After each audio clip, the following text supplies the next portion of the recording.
what you're going to want to do, grab the bolt with one hand and grab the cocking piece with the other hand here. Pull back slightly on this and twist. So what you now should have should look like this, where this is on the bottom. The next step here is to grab this and pull.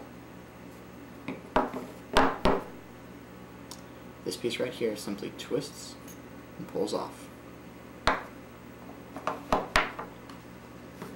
Now to get the firing pin and the spring out, what you're going to want to do is, so there's two ways to do it. One, you can use your firing pin depth checker.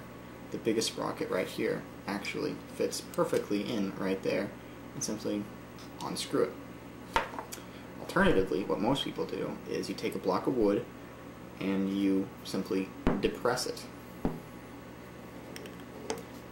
You have to depress it pretty hard, so don't use like a kitchen table or anything like that. Usually a block of wood just works just fine.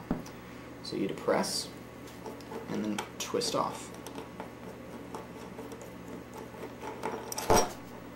Let go slowly, it's going to be under spring tension. And now you've got your firing pin and spring.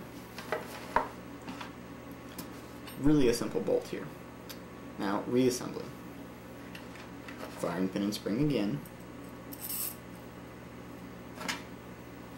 Take your bolts, drop this in there.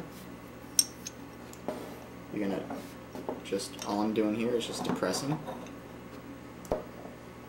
Take this guy right here, depress the bolts, line it up, and screw it back on.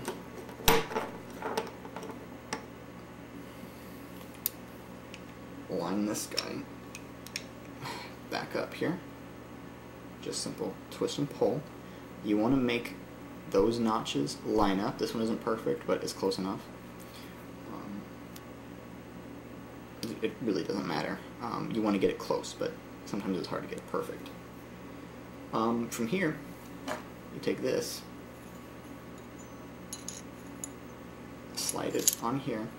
You might have to rotate it a little bit, and you want it to line up with that guy right there.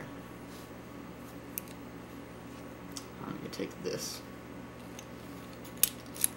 set it on top here, and that right there needs to go in the groove in there. So you're going to have to lift this up a little bit and let it set in there. And then simply reverse what we did initially, pull back and twist. Now that is how it should look. Pretty simple to disassemble and reassemble this.